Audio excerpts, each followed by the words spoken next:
Good afternoon, everyone, and thank you for joining us today for a discussion about paying for post-secondary education.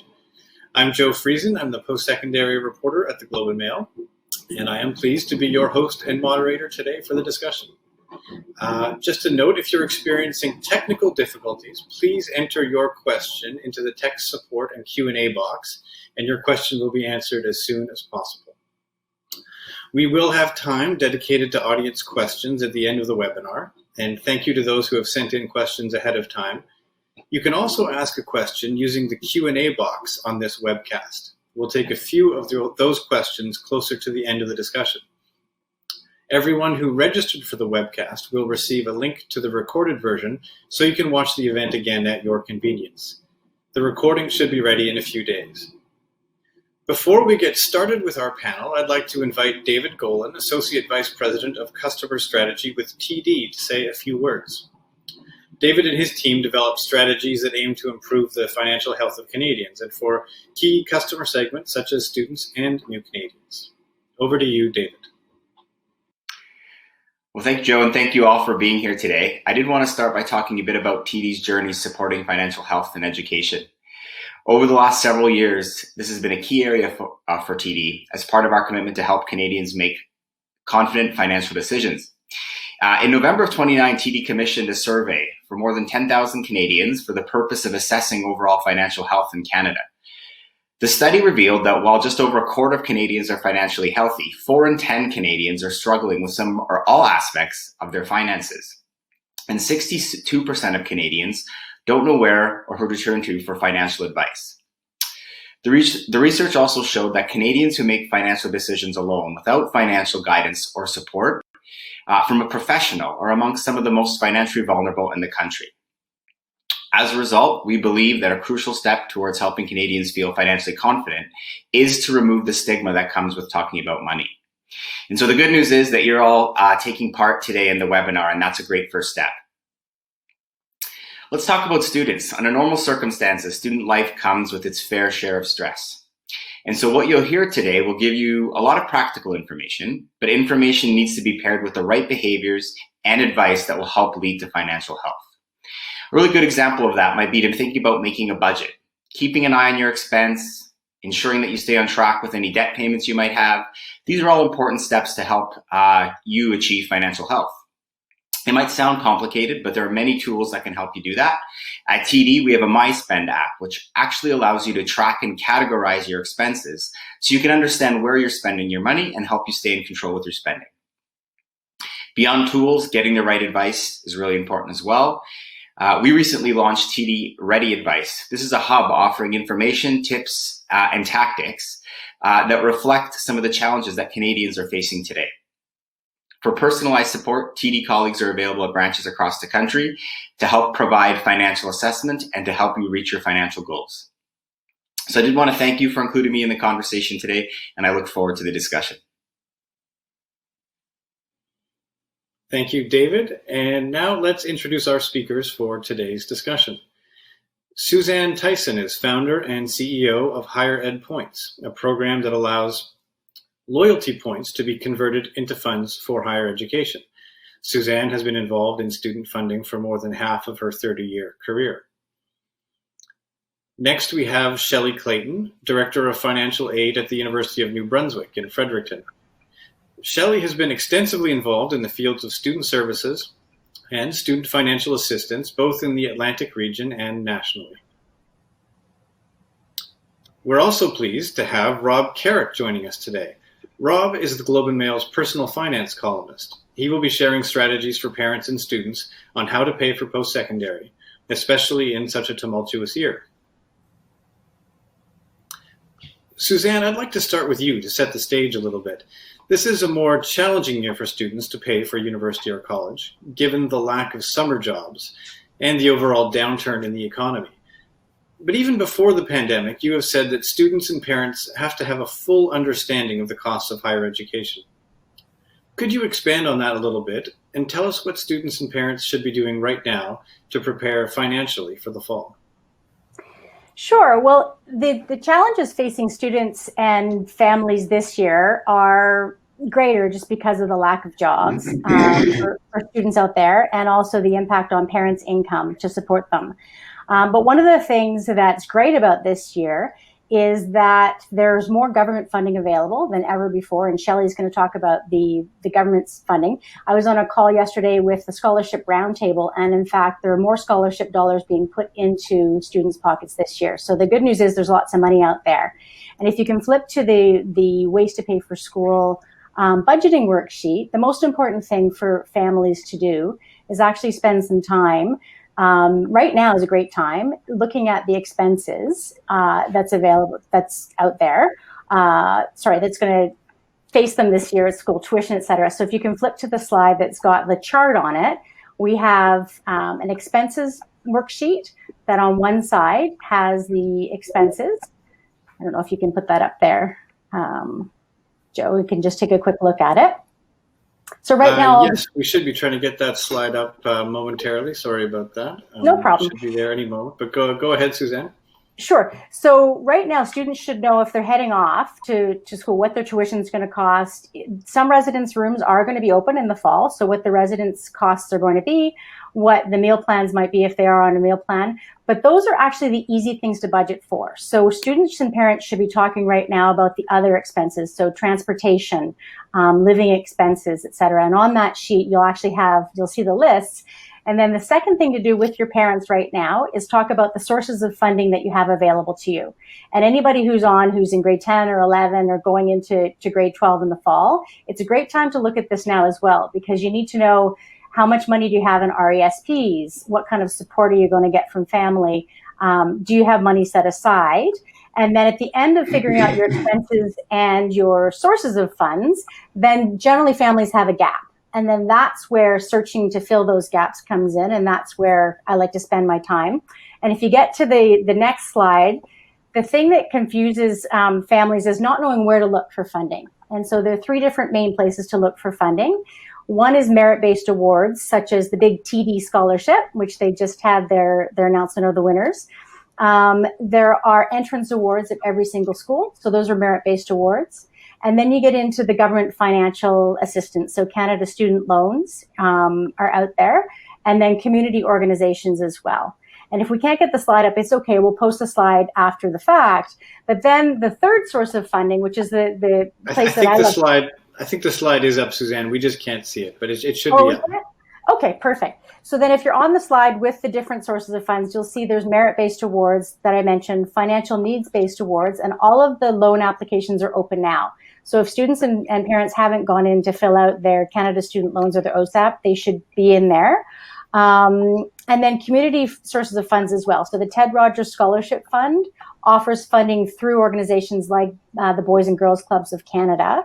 And every single campus out there has a financial aid website that will list awards that are available. And I use the Centennial College example because you can fill out once a year an application and be automatically considered for awards. So those are the things that families should be doing right now. And then the other sources of funds, which Shelley Clayton and I talk about all the time, are the ones that require a little bit of work. So Higher Ed Points, as you mentioned, allows students to use anybody's loyalty points to pay for their tuition. Scholarships Canada, if you haven't registered yet, you can put in your profile and get matched with scholarships and awards that are out there right now. One of them being, an example is the Opteris Scholarship, which the logo is there and there's a link in the slide. It's available to 16 to 28-year-olds. And so it's international students and people that aren't yet enrolled. It's a $10,000 award for STEM and $10,000 for arts as well. And a place to really look for funding is through your employer. So anybody that's got a current job right now, ask your employer if they offer scholarships. And another great place to look for jobs, which is the main source of funding, is through LinkedIn. There's lots of jobs listed on LinkedIn. But this slide will be up with the live links after the session today. Okay, thanks, Suzanne. Shelley, maybe I could bring you in now. You're the Director of Financial Aid at UNB, the University of New Brunswick, and you've also been part of national financial aid organizations. Can you walk us through what post-secondary institutions themselves are able to provide for students when it comes to finance? Absolutely. I just echo Suzanne and David's words. budgeting is a really great way of knowing how close you are to your goal. Because if you just have a dream and you don't know how you're going to get there, budgeting is a great way to do it. So having said that, financial institutions at all community colleges and universities across Canada will offer budgeting sessions. They'll offer bursary support, and bursary are needs-based funding as opposed to merit-based funding or GPA-driven funding. They offer scholarships. They offer work plans. So if you want to work on campus and get your career-related experience as well as pursue your degree, it's a great way. They may call them different things across different campuses, but it's traditionally work-study, study on campus, working on campus, part-time jobs. And paid co-ops and internships are another fabulous way to get your experience, because what the employer is looking for, and I'm sure all of our speakers would echo this, is the experience along with the degree. So there's so many supports out there. When I first went to university, I was a low-income student and I had no idea what was out there, so I didn't even know who to ask. Here's what I would say to every student: start with financial aid across all campuses, whether it's a community college, whether it's a university. That is the best place to start to get you your supports that are going to make you successful towards graduation. It's not a one only. This is support we offer each and every year. And maybe you could just take us through the process. For a student who arrives on campus in the fall for the first time, you know, they may not know how to get to the financial aid office or what to ask for when they get there. Can you give us some practical advice about how to do that? Sure. Well, I would say most institutions across Canada will offer registration support for students. And during that registration support, they'll have an orientation session, and most offices will have the financial aid person there. As an example, I'm doing my own summer on campus registration tonight. So 4 hours time, I'll be back talking to people. So that is a great way to meet the parents, to meet the incoming students, and to meet the guardians and supporters. So the more people who know what support is out there, the more you're going to be successful. And I always say to students, and I think all students services across Canada would say the same thing: start with one office. If we don't have the right information, we'll get you to the office that does have the right information. So that's the hardest thing. A lot of students will kind of cut themselves out and say, well, I won't qualify for that. And what do I say to that, Suzanne? If you don't apply, surely won't qualify. So apply for everything. You actually lessen your choices if you self-select yourself out of opportunities. And like Suzanne said, most of the applications are, you submit one and you can get considered for an array of support.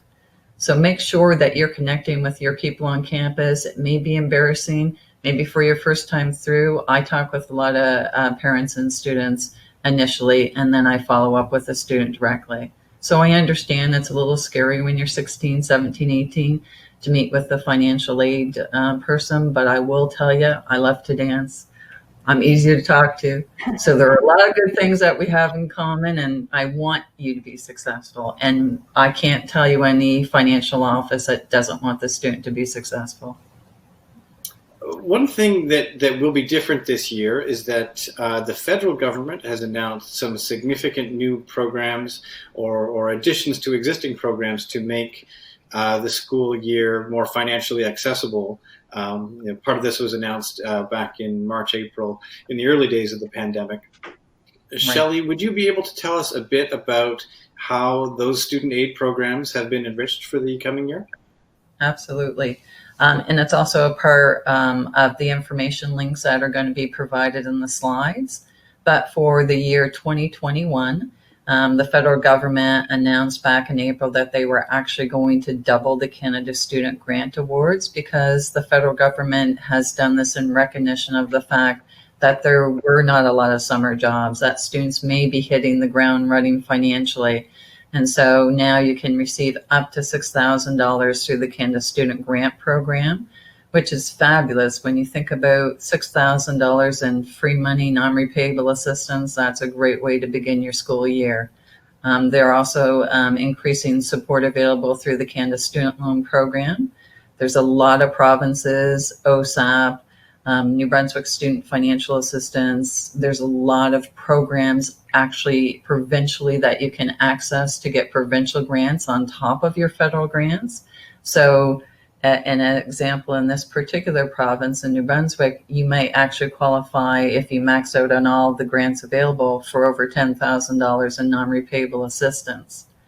They also, in recognition of the cost of post-secondary for students with permanent disabilities, the federal government has actually doubled the federal grant for students with permanent disabilities. So now students can qualify for up to $4,000 to support their living costs. And they also have a Canada Student Grant for students with permanent disabilities technological support grant.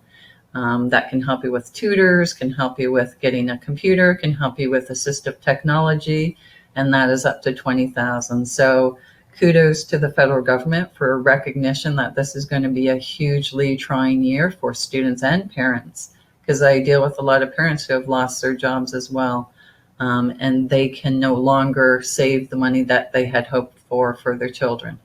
So maybe could you tell us a bit about what you're hearing from parents and families right now? What is it like as they're trying to prepare for this year?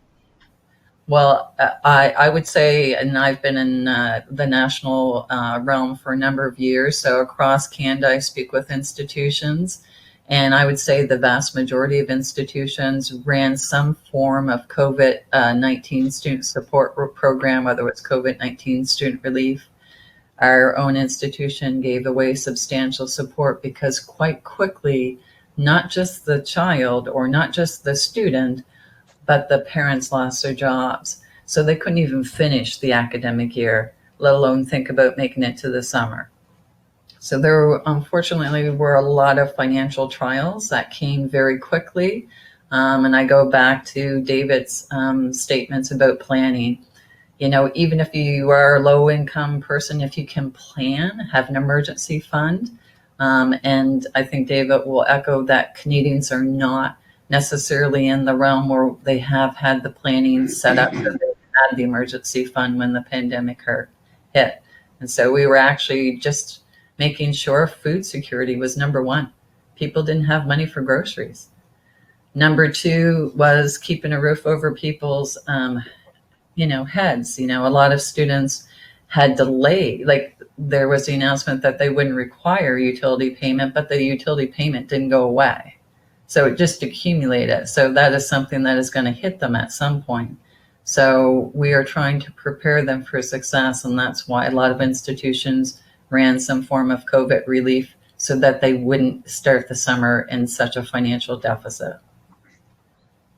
Suzanne, I wonder if you could tell us a bit about the seasons of financial planning for students and their families. There's obviously a lot of thought going into this right now in the months leading up to September, but are there also things to keep in mind throughout the year as far as opportunities to apply for or to find other sources of financing? Right. Well, as Shelley says, there really is no scholarship season, and you have to actually treat it like a job a little bit. So I would say dedicate an hour, a weekend, once a month, et cetera, to check out what is available.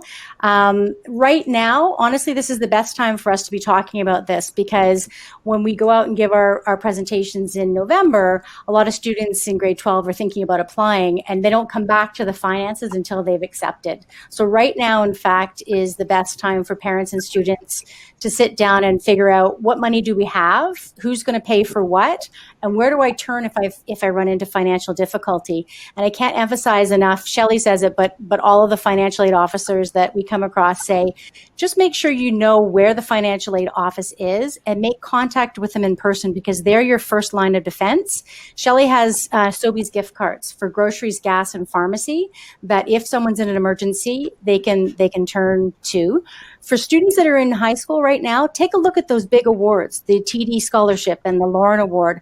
Get your information together now and start thinking about applying for those big awards in the fall. In-course awards, U of T has 8,000 scholarships in course that students don't know about in the program. So being registered with the financial aid office and filling out that one app, as we call it, is important. Ryerson actually had an interesting situation. They had a bunch of scholarships that weren't awarded. People hadn't applied for them. That pool of funding, they then used, they asked their students, what do you need help with? They said TTC passes. So everybody registered at Ryerson ended up getting a $400 TTC credit. And those are the ones that were, that they knew to actually register at Ryerson for that sort of stuff. So I'd say just treat it like a regular task on your list. Treat it like a job. Check to see what's available. There's great stories about students going into the financial aid office and saying, are there any scholarships nobody's applied for? They might actually let a student in a marketing, as happened at Guelph, marketing program apply for an agricultural scholarship. The scholarship provider wants to give the money out. Call them up and they might say, sure, go for it. So the best time for this upcoming fall is now, and then start it a little bit earlier in grade 12 for the next year. Okay. And Shelley, you've provided some links on this topic, and I think we've got a slide on that that will be available at the end of this presentation that the audience can look at. Rob, I'd like to bring you in now. I'm sure the audience is keen to hear from you. Can you share your perspective on the financial situation that students are facing this year? What are the upsides? Sorry, go ahead. No, I was going to say that I think that earlier on, Shelley made a great point in that there's a two-pronged problem here. It's that students, their ability to earn full summer job wages has been affected, and their parents have been affected too. So there's three streams of funding for university, all the scholarships and bursaries we've been talking about here. And then there's the earnings the student produces, and then there's the savings that the parents have. So two of the three legs are shorter than normal here, and that is going to be an issue. Now, hopefully, parents were in a fortunate enough position that they have savings in RESPs, and that money that they've been accumulating for close to 20 years, if ideally, that will be very welcome now. And it's almost a textbook lesson in how important RESPs are. When you get to university, you've got a good chunk of the funding taken care of. Even if you have enough to bridge the first year and start fresh next year, maybe the student gets a better job, the parents are in a better position, and they may be able to do a lot more next year in terms of each earning towards the tuition. But the RESP is core and key, and I can't emphasize enough that if you've just given birth to a child, whether you're the parents or you're the grandparents of that child, RESPs are a great way to take the edge off when you look down the calendar and you see a student's attending university in 3 months, 6 months. How are we going to pay for this? The RESP is the answer to that question. What are the upsides and the downsides to paying for school at a time like this? Students may be thinking, is it a worthwhile investment right now? Well, what's your view? I think a well-chosen post-secondary degree is what we call a good debt if you have to borrow, and a good investment if you don't. There's just no question that over the long term, over a career, having a degree or degrees is going to put you on a trajectory for more lifelong earnings, easier to reach your financial goals, a more comfortable retirement. Basically, it's just a chain reaction of financial success. Now, I stress well chosen, studying a course of study that will produce a good first job, a good opportunity in the job market, something that's in demand right now. I have done personal financial literacy sessions on university and college campuses for about 10 years. I've done many dozens of them from Vancouver to Halifax, and a lot of students didn't give as much thought as maybe they could have to what they're studying, and sometimes they have to correct mid-course. I think given the scarcity of dollars on the family basis, I think there's more onus on students than ever before to pick wisely in terms of what they're studying. And what about some of the advantages that might exist in a pandemic year that may not be seen as advantages by the students themselves? But for example, students may not be traveling away from home and might save on some of those costs that would come with studying in a different city or province. How do you envision some of those things playing out over the next year? Well, I think, Joe, you just identified a huge cost savings opportunity. Part of the reason for going away to university is to have the whole experience of living away from home, but presumably students have also identified schools with programs that are going to be great at career building. So you're going to miss out on the experience of university, but you will get the benefit of this great course at this university, potentially far away, and you won't have to pay for a dorm room or accommodations or a meal plan, at least for the first term. I am in touch with a few people who are instructors at colleges and universities, and they are right now working on the online version of the courses for September. But some say that the door is being held open for more of a normal experience for the winter term. Here's an opportunity for families to cut down their accommodation and living costs by half. The student lives at home for the first part of the year, at least, possibly the full year, and you save a ton of money. It's not the same university experience, and I feel badly about that. Students go to school for multiple reasons, and the course of study is just one. But let's talk cold hard economics. There is serious coin that can be saved, and I think you've identified, if we can say so, one of the upsides of the pandemic for students. You mentioned RESPs, which have become one of the principal ways that families save for education. But many people don't understand sort of the mechanics of how an RESP is used. Could you explain that a bit for us? Sure. How much has to be withdrawn and that sort of thing? Well, first of all, the number one selling point for an RRSP to me is the matching federal grant money that goes into it. You put in some money, I believe it's $2,500. That is how much you can put in. The federal government gives you a 20% matching grant to that amount. You can put unlimited amounts in, but most people struggle just to put in enough to attract the maximum federal grant. And that's a good target. You do not need to shoot the moon with the RESP. Just get as much federal grant money as you can.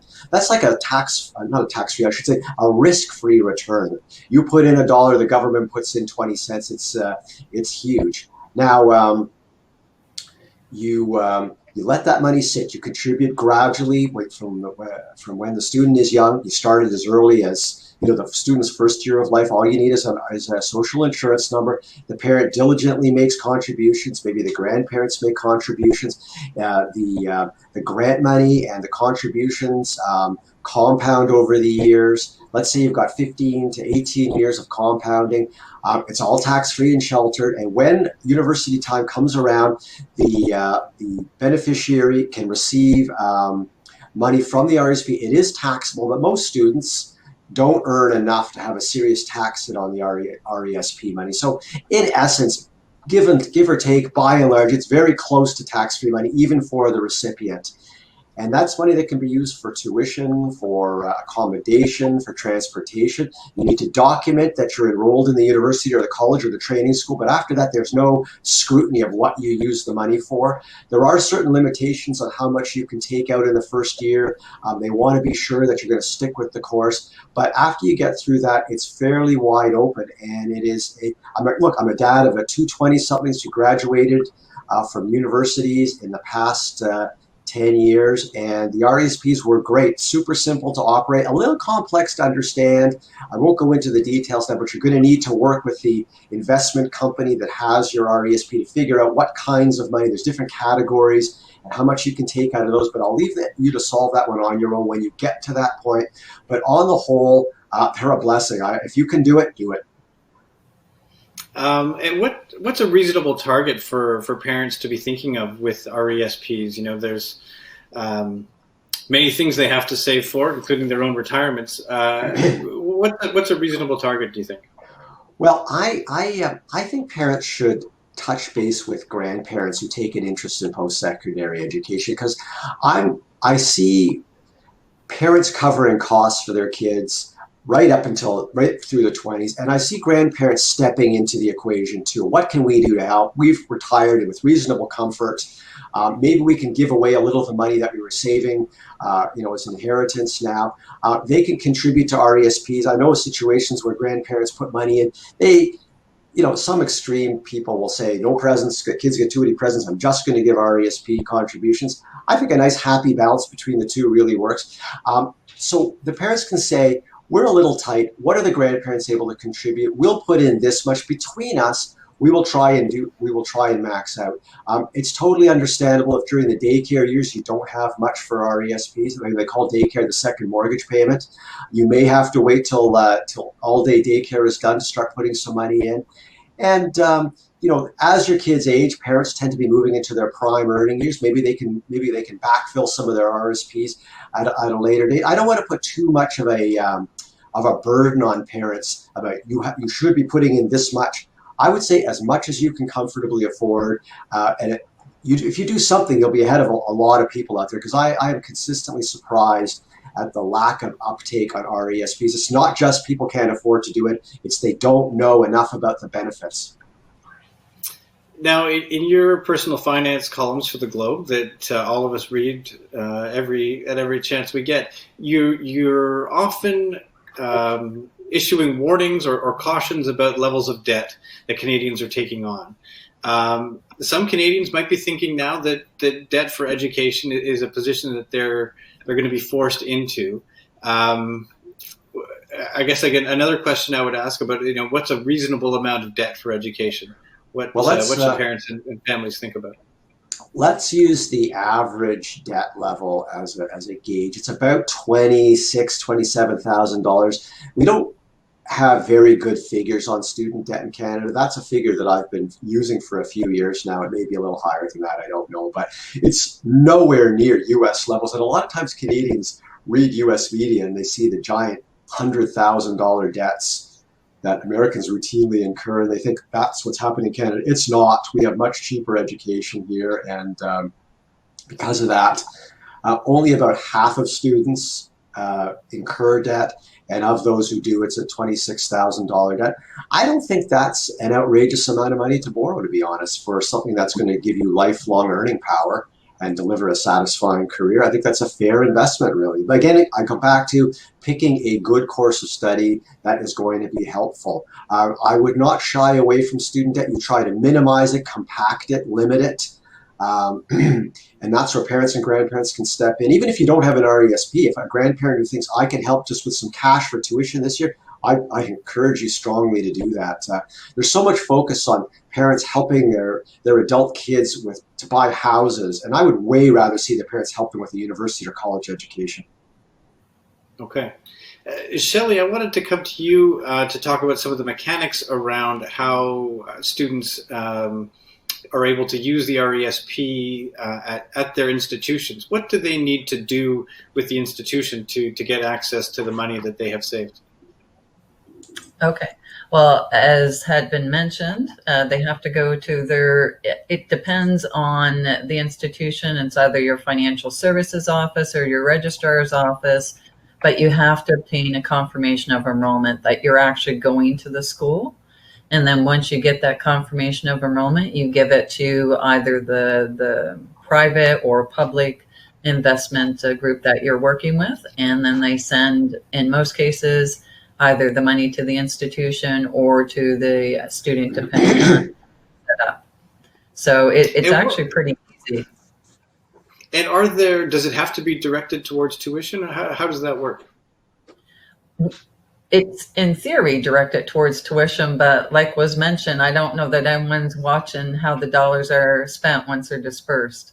And I know a lot of our students who have RESPs may have scholarships. So therefore, a good portion of their tuition may be paid by scholarships, or they might have bursaries, or there might be other forms of funds that they have. So then the RESP, is something that they use for maybe residence, maybe textbooks, maybe tax-free savings account if they're 19, variety of things to support their costs. And I would also just mention that Statistics Canada has a phenomenal amount of research that they provide in reference to, is post-secondary education worth it? And they just did a new study back in 2016, and it is still showing that it holds the dollar. To obtain a post-secondary degree, whether it's at the community college level or at the university level, it's still worth it. It's still an excellent investment in your future. Suzanne, one thing that we've touched on but maybe haven't spent as much time on is the summer job market. Typically, that's how students pay for a big chunk of their education. And this year, things look to be a little different. Unemployment is much higher than it has been in decades, and students may be finding it hard to find work right now. What strategies would you recommend that they employ to find summer jobs or to find experience that might be beneficial to them in the future? There are jobs out there. So I have a son who's in grade 12, and I think he's up a ladder today cleaning windows. He was able to find a job with a local window cleaning company. So there are jobs out there. In fact, just this morning, I didn't have a chance to put a sheet together yet, but we'll do it and post it after the webinar. The federal government just announced a whole bunch of new jobs for students. They're working with MyTax, and I think the total tally was 30,000 new jobs that they're going to be making available. And they have a new website at the canada.ca website, a new thing I'd like to help, the volunteer. So there's the bursary or the grant for the $1,000 to $5,000 for volunteers. So those things are available. I love looking at LinkedIn and the side. Any adult with a child that's on LinkedIn who's hiring in Canada, they update that all the time. Grocery stores, I think I saw Metro was hiring. You just have to get a little bit creative about finding them as well. The CESB, the student benefit, will help. You can make up to $1,000 and still receive the $1,250 from the government as well. And as Shelley mentioned, if you start on campus with your financial aid department, they can connect you also with the campus career center. Again, to come back to Ryerson, they have all things for local businesses around. Most career centers will. McMaster has a great one as well. And they might have job postings for summer positions as well. So doing a little bit of research, it's easier than ever with everything online to try and network. Ask your parents' friends. Get yourself set up with a LinkedIn profile, connect with the recruiters from different companies. They're always looking for people as well. They post their jobs directly in their profiles as well. So it's the old, you got to do a little bit of digging, but there is gold out there. One subject that has come up a lot from readers that I have heard about is the possibility of taking a gap year this year. And I wondered what you thought of that possibility for students. It may be, in past years, it has been an opportunity to make the money that a student might need to start a career in post-secondary. That might be a little less likely this year. Suzanne, what's your view? So I think a gap year is always a great idea to explore for every student. I'm a case in point. I probably should have done a gap year before my undergrad. I was not prepared for adulting at that stage. I had lots of fun, but it probably would have been better for me to do something else. So the CAN Gap Year Association has all sorts of information on gap years. Shelley was the person that pointed out to me in another call that if you're worried about not being able to find a job or you really want to carry on, this year is really a great year to tap into government funding.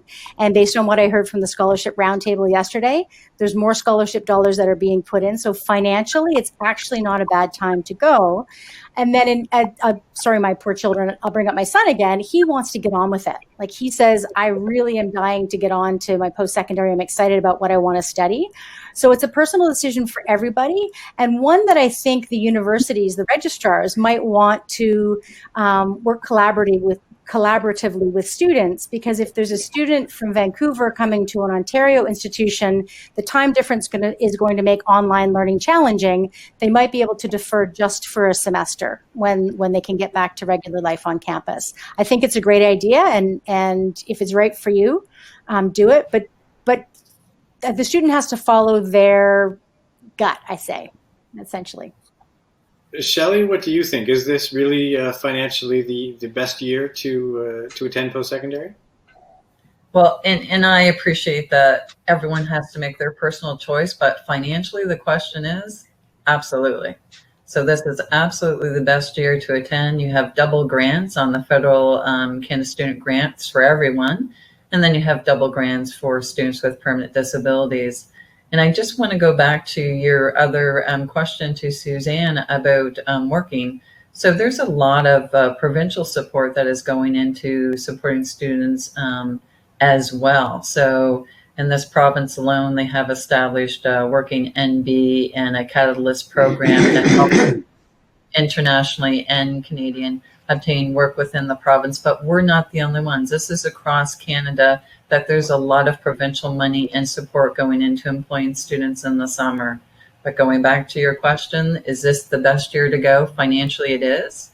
And the money that you will save may indeed be worth it. So instead of graduating with a $26,000 debt, which is the national average, we're a little bit higher in this province, you will maybe graduate with a $20,000 debt. That $6,000 may be worth it. Now, I absolutely understand that doing online school, because I've done both online, I've done both on-campus courses, and online, it takes a lot more effort because you have to be very diligent, very prepared, very organized.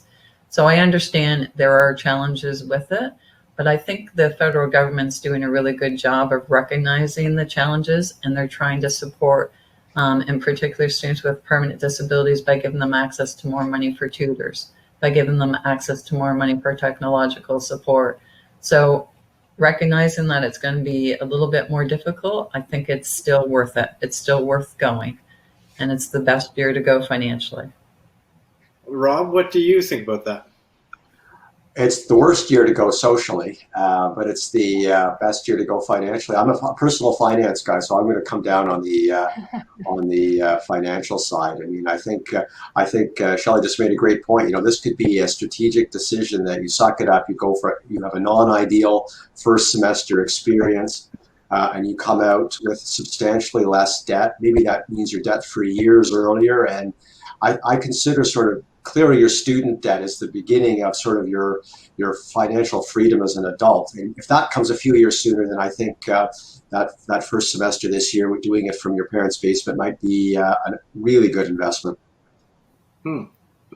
I'll just remind the audience that we'll be taking questions in a few minutes. So if you have a question for Rob, Suzanne, or Shelley, please type it into the Q&A box now, and we'll try to get to those, or as many of those as we can. Suzanne, I wanted to ask you about, you know, this may be a time when companies will want to demonstrate their philanthropic support for education and for the students themselves. Are we seeing any growth in that sector that may be available to students that could provide scholarships or grants? So according to the scholarship roundtable discussion I was involved in yesterday, absolutely. So there were the big providers out there, the TD Scholarship and the Lauren, and Universities Canada does a lot of employer scholarships. And what they said was not only are the companies not pulling back financially on the scholarships, they're actually putting more money into them. And the donors who actually help fund some of these other external scholarships are putting more money in. So yes, they absolutely are. I think, though, and I say this every time I get the opportunity, so thank you for giving me the opportunity, the most efficient handler of any donation is someone like Shelley Clayton, a financial aid officer, because they see students every single day who are about to be evicted or their roommate, you know, dropped out, and they can stretch $1 of donation, you know, 10 times further than anybody I've ever met. So if there are people, individuals or donors or corporations that do want to step up and don't want to put a scholarship in place because it's a lot of administration, talk to your local financial aid office and you can donate to their emergency fund. George Brown College, Cindy Gouveia is the head of the foundation there. She is unbelievable at finding money for students in need. And I'd say it's really, you have no idea how much students appreciate as little as $100. It can pay for food for a long, long time with students. So they are giving more, but there's always a need. Everybody's always welcoming more dollars. Rob, one question for you is about credit cards. A lot of students get their first credit card in their first days or weeks on campus. What do you think of that? Joe, if you'd asked me that question 10, 12 years ago, I would have said I was kind of against it. I thought it's a financial trap, a temptation. They should be kept away from students till they had their first job. But I have come 180 degrees on that, and I now think they're a necessity in modern day finance. You can't buy a lot of things without a credit card online. And we all know how much more online buying we've done. If students can use their credit card to save money on textbooks and school supplies, I say a credit card is a utility, an appliance, and a must-have. I have seen statistics showing that students are actually slightly better than the broader population in managing their cards and avoiding debt. So I've learned not to be too concerned that they're all going to go run them up. They're a bit smarter about money than you think they are. They've observed their parents' financial habits. They've learned from hearing stories told around the house about, big credit card bills. I don't see how a young person gets by with that one, to be honest. Okay. We're going to move into the audience questions now. This one is for, I think maybe for Shelley or Suzanne. What tips do you have on how to obtain funding for a student with a disability? Shelley, do you want to take that one first? Sure. I actually have a link in the presentation, but I'll tell you just generally, go to your provincial student financial assistance office. Within all government student loan applications, there's a federal grant that is called Canada Student Grant for students with permanent disabilities. As mentioned previously, it's up to $4,000 to help support living costs and up to $20,000 to help support technological needs, tutoring, attended if you're physically impaired. So there's a ton of support programs out there, in particular with students with permanent disabilities, but not just with the federal government. There may be scholarships, there may be bursaries, there may be other forms of support to help reduce your cost of attendance. And the reason these grants were created are in recognition of the fact that we are trying to help students with permanent disabilities graduate with as little debt as possible, because they do pay maybe more for living costs, maybe because they are have a learning disability, they have to pay higher for tutoring. So there are actually, I know I keep repeating myself, but go to your financial aid office or even call them, go online, and they should have links there for students to apply for support through the Canada Student Grant Program for students with permanent disabilities. One question that we've had a number of times is whether education will be any cheaper this year, because it's going to be primarily online at many institutions.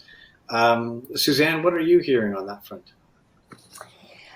The challenge with delivering everything online is it's actually more expensive to repurpose everything. So I think the challenge for institutions in increasing their operating costs means that you're not going to see a lot of discounts in the tuition. And a lot of the revenue that they get from international students will also be impacted this year. So I think it was a conversation we had earlier. Shelley was saying that the service delivery is more expensive and the revenue is down. So I wouldn't expect there to be big discounts in tuition coming from campuses. And then there's the question of whether it's value for money. Rob, what do you think? Is this going to be a year when value for money is possible, or do you look at it as, you do the best you can with what's available? Well, if you take a big picture look and consider all of the financial aid that's being put into the system now, maybe there's more value for money than we think there is. I mean, we can see the social side is going to not be optimum for the first term. Attending university remotely and not going away to school when you planned and hoped to do that for years, and your friends were going there, etc., is a big disappointment. It is temporary, and I am really hoping that years 2, 3, and 4 of the 4-year degrees for undergrads are very normal experiences, and that we have this licked by then. So it may just be short-term pain for long-term gain, and by year 2, 3, 4, this will just be a great story. Let's hope. One reader writes that they have a child who plans to attend Indiana State University in the U.S. in the fall. And would the panel address some of the differences that might apply to their financial situation? So for families who have students attending institutions abroad, are there different rules around the RESP or any of the tax implications of student fee deductions? Rob, maybe you might know about that. Well, I'm going from memory here, and I believe that you can use, and I'll defer to Suzanne and Shelley's expertise on this, but I do believe you can use RESPs for schools outside the country. But of course, a U.S. school is going to impose a currency penalty on the RESP savings, and because the Canadian dollar is worth substantially less than the U.S. dollar. So that's a consideration, but I'm quite sure this family, given their choice of school, is aware of that. So basically, they will have to, basically their savings job and their funding job is a little bit bigger than it would be for here, but presumably there's good value in making that choice for them. Shelley, what about, do you have anything to add on that? Well, I will add that in our particular province, obtaining a government student loan is mobile. Not every province is the same. I'm not sure what her home province is. But in a lot of cases, students can still access government student loans and grants and still go to the US, China, Australia, wherever to obtain a degree. So I would just ask them to check out their student financial assistance in their home province to see if the money is portable, whether they can take it into the US. As was mentioned, certainly the currency is an issue. And of course, the schools in the US are a lot more costly. I just happen to be the US administrator for the University of New Brunswick, so I'm very familiar with the American model. And that's why a lot of students tend to study in Canada, because of the value for the dollar they can get here. Shelley, maybe you could handle this question also.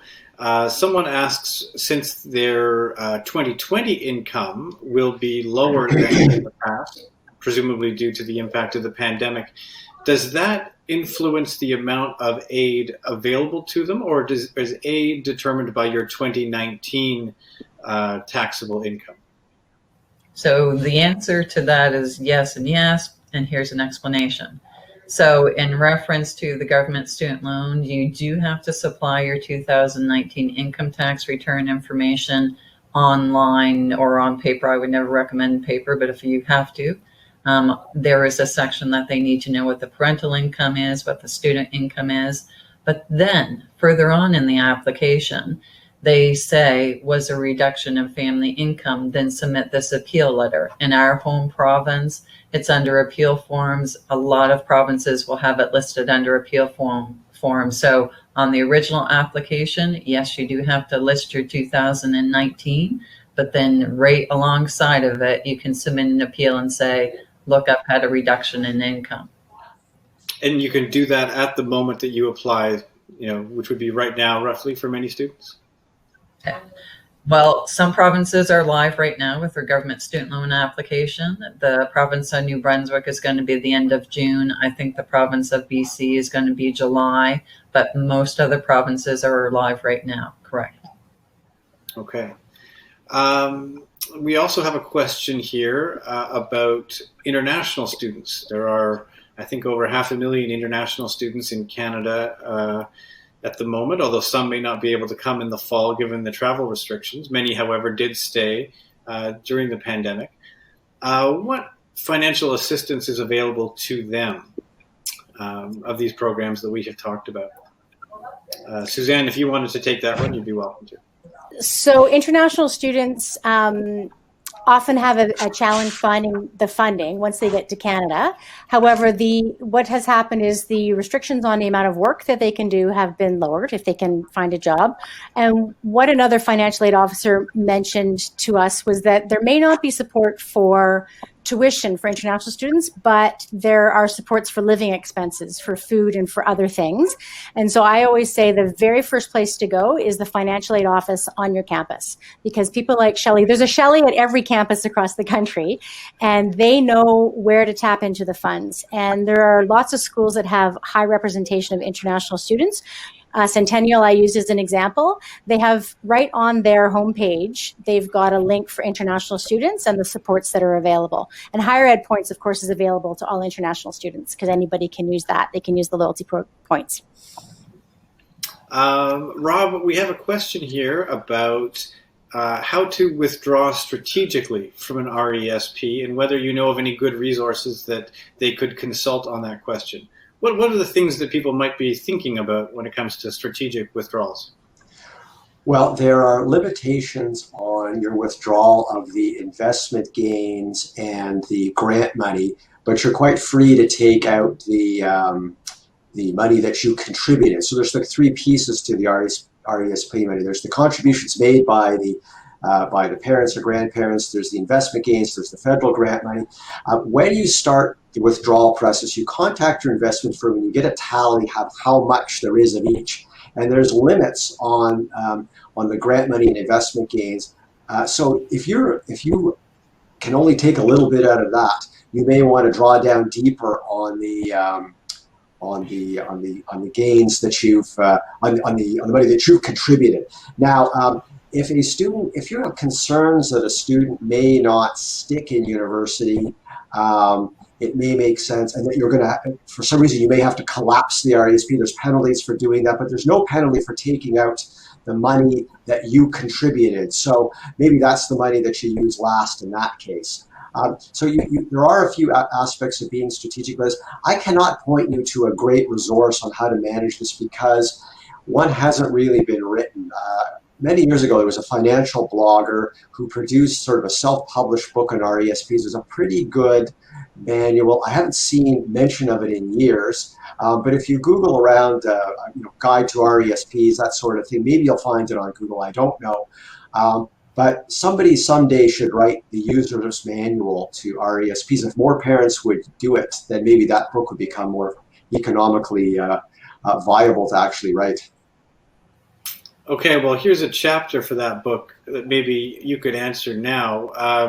A reader asks, if my child doesn't go to college or universities, what are my options with regard to my RESP? Well, first of all, I would not close the door on that. I believe, and you should check this, but I believe you keep an RESP open until a child is 30 years old. And people who decide they're not going to university at 18 might have a different take on things at 22 or 24 or even 26. So I would just let that RESP sit and let the gains compound and then make a decision. If not, there are options for moving some money into the beneficiaries' RRSP if it's not full. And eventually, if worse comes to worse, you give back the grant money. There's a tax on the investment gains, and the contributions go back to the contributor. So it's not an ideal outcome. You know what? I think people worry way too much about, what if my child doesn't go to university? There's such a wide range of schools and options that you can do. It's not just colleges and universities. Many training schools qualify. It's really quite wide open. I can't. I don't want people to think, I don't want to participate in this program because there's of the risk my child won't go. Play it the other way and worry about the consequences if they don't go later on. I think you can work around them. Okay. Time is running short, so I wonder if we might just have some concluding thoughts. Suzanne, would you like to offer any advice just as a final statement for our listeners? So if I can ask you to do two things, do your budget and sit with your parents and talk about who's paying for what, because you don't want to shock. If your parents don't want to pay for Uber, you don't want to find out after you've taken the Uber ride. So do your planning up front. And then secondly, please visit the online financial aid offices. There's tons of money available there. Sign up for Scholarships Canada and put an hour a month in your calendar to check to see if there's new sources of funding available for you. Because I tell you, if you can find $500 or $1,000 a month, that's a lot of time that you don't have to spend at a part-time job. Shelley, any concluding remarks? I would say ditto to what Suzanne said. And I would also say within the financial aid office, I know within my own office, I have a guide to post-secondary funding for students and their parents.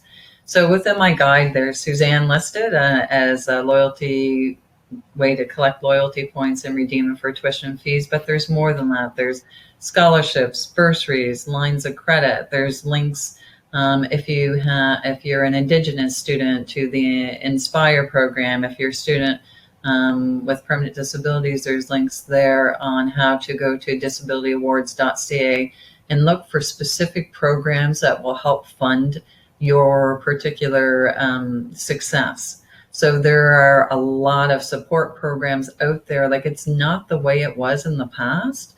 However, I would also say sometimes that's good and sometimes that's bad, because what parents always say to me is, my child is 18, now they're on their own, they can pay for school.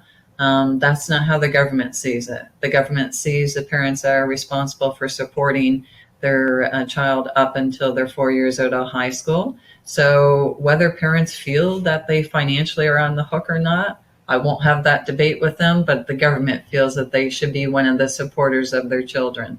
So recognize the fact that you might have to look at other forms of support.